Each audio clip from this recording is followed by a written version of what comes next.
Ikaw na naman? Ba yan? Sana tulog na lang ako.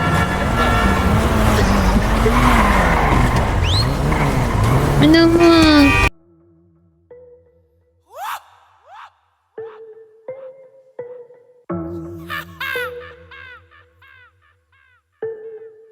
Ang dami na mapanin lang, depende na lang yan sa pakinabang. Mga sabik mata mo, mga gustong umabot, gusto po, pinagmukha na tayong unghang. Ang dami na mapanin lang, depende na lang yan sa pakinabang. Mga sabik mata mo, mga gustong umabot, gusto po, pinagmukha na tayong unghang.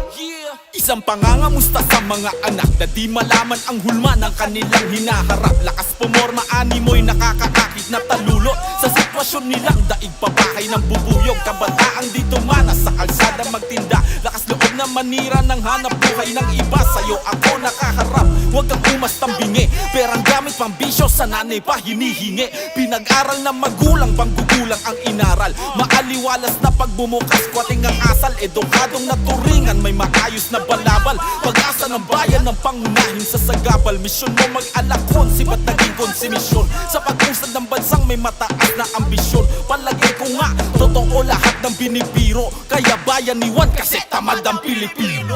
Ang dami na mapanin lang, depende na lang yan sa pakinabang. Mga sabik mata mo, mga gustong umabot, gusto po, pinagmukha na tayong unghang.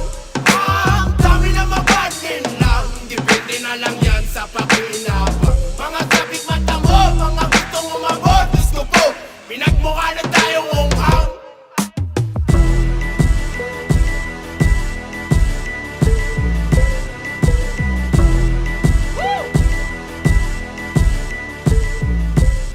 Kamusta din ang mga taong may hangarin na malinis? Hindi halatang madumi kasi panay ang bihis. Kapag sa atin humarap, laging bago ang balak.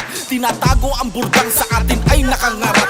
Alagad daw ng batas pero parang may supply. Sa kamay nilalagay kaya merong namamatay. Ibang klase magsasaka sila kung di nyo napansin. Umaani ng sagana kasi sa atin nagtanim bagong bayani kuno. Nagtataguyod daw ng